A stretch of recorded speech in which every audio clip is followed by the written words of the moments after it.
That's right, it's time to talk about the Industrial Revolution. Although it occurred around the same time as the French, American, Latin American, and Haitian revolutions between, say, 1750 and 1850, the Industrial Revolution was really the most revolutionary of the bunch. No way, dude. All those other revolutions resulted in, new borders and flags and stuff.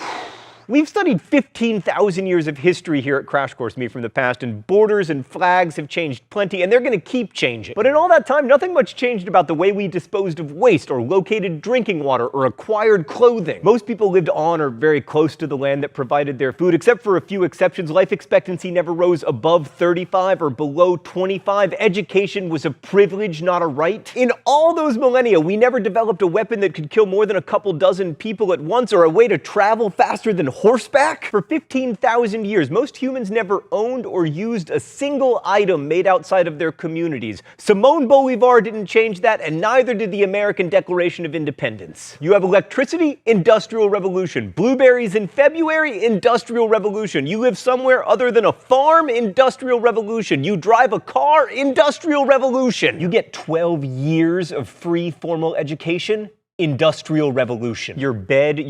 Here's one simple statistic that sums it up. Before the Industrial Revolution, about 80% of the world's population was engaged in farming to keep itself and the other 20% of people from starving. Today, in the United States, less than 1% of people list their occupation as farming. I mean, we've come so far that we don't even have to farm flowers anymore. Stan, are these real, by the way? Can't tell if they're made out of foam or digital. So what happened? Technology. Here's my definition. The Industrial Revolution was an increase in production brought about by the use of machines and characterized by the use of new energy sources. Although this will soon get more complicated, for our purposes today, industrialization is not capitalism, although as we will see next week, it is connected to modern capitalism. And the Industrial Revolution began around 1750, and it occurred across most of the Earth, but it started in Europe, especially Britain. What happened? Well, let's go to the thought bubble. The innovations of the Industrial Revolution were intimately interconnected. Look for instance at the British textile industry. The invention of the flying shuttle by John Kay in 1733 dramatically increased the speed of weaving,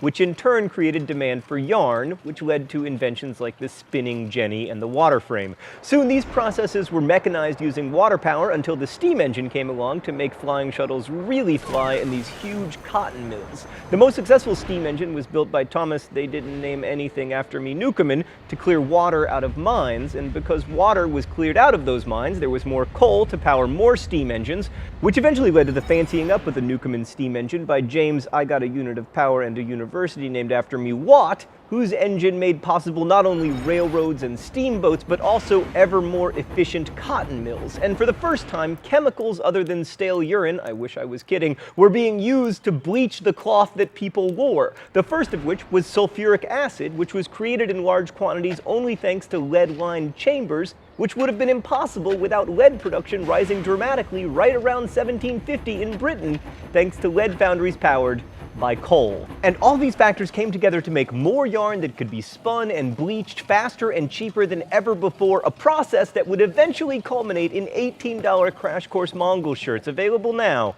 at dftba.com.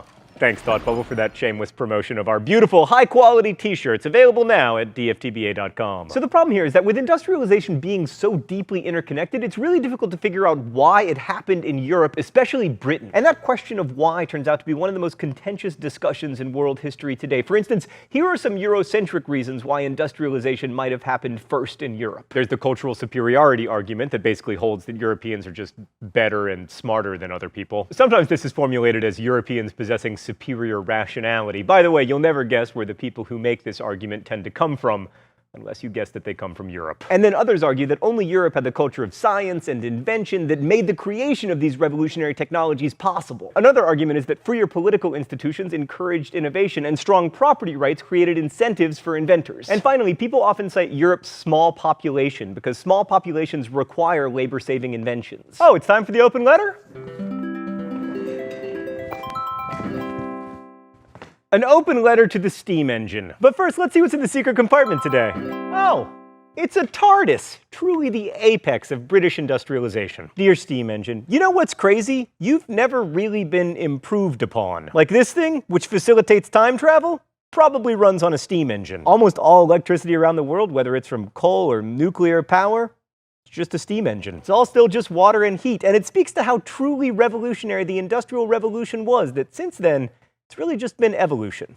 Best wishes, John Green. So you may have heard any of those rationales for European industrialization, or you may have heard others. The problem with all of them is that each time you think you're at the root cause, it turns out there's a cause of the root cause. To quote Leonardo DiCaprio, James Cameron, and coal mine operators, we have to go deeper. But anyway, the problem with these Eurocentric why answers is that they all apply to either China or India or both. And it's really important to note that in 1800 it was not clear that Europe was going to become the world's dominant manufacturing power in the next 100 years. At the time, China, India, and Europe were all roughly at the same place in terms of industrial production. First, let's look at China. It's hard to make the European cultural superiority argument because China had been recording its history since before Confucius, and plus there was all that bronze and painting and poetry. It's also kind of difficult to make a blanket statement that China was economically inferior to Europe since they invented paper money and led the world in exports of everything from silk to China. I mean, pre-industrial revolution, population growth was the surest sign of economic success, and China had the biggest population in the world. I guess that answers the question of whether they're digital. It's also difficult to say that China lacked a culture of invention when they invented gunpowder and printing and paper and arguably compasses. And China had more free enterprise during the Sung Dynasty than anywhere in the world. Some argue that China couldn't have free enterprise because they had a long history of trying to impose monopolies on items like salt and iron. And that's true, but when it comes to enforcing those monopolies, they also had a long history of failure. So really, in a lot of ways, China was at least as primed for an industrial revolution as Britain was. So why didn't it happen? Well, Europeans, specifically the British, had two huge advantages. First,